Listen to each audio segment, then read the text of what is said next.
Inflation. Everyone's talking about it. But what is it?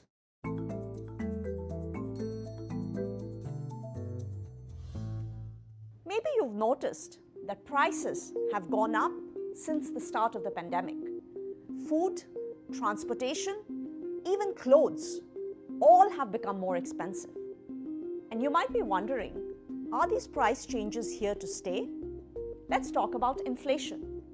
Simply put, inflation is positive when prices go up. Economists like us keep a close eye on inflation. We measure it in how much prices change over a period of time. Inflation is driven by supply and demand. Lower supply and higher demand can both lead to higher inflation. For instance, pent-up demand and the government stimulus packages contributed to greater demand and rise in the inflation rate after the pandemic. Supply chain disruptions, on the other hand, such as logjams in major ports, combined with the increase in demand for global goods, also pushed up inflation. But isn't increased demand really a good thing?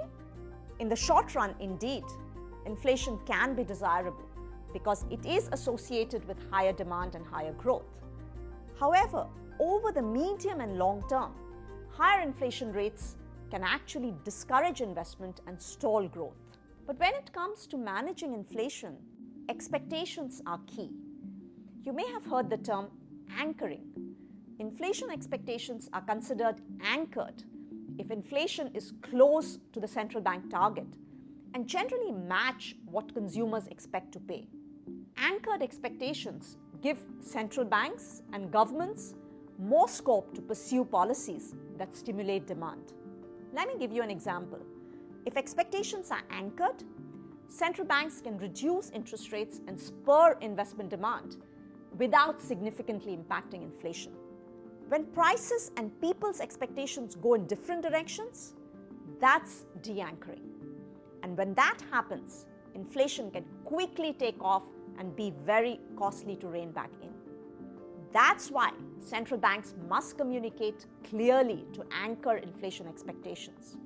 And policymakers must walk a fine line between remaining patient in their support for the recovery and being ready to act quickly. That brings us to our first question. Will prices keep changing? Well, we can't be sure. But recent IMF projections show that inflation will continue to rise before returning to pre-pandemic levels by 2022. But there are some factors that could keep inflation elevated for longer. In advanced and emerging markets, these could be surging housing costs and prolonged supply shortages. While in developing and low-income countries, rising food prices and falling currency values could be contributing factors. So while there's no firm answer on the future of inflation, there are indicators all around us. Paying attention to them, combined with smart policy and timely action from policymakers, will keep prices stable.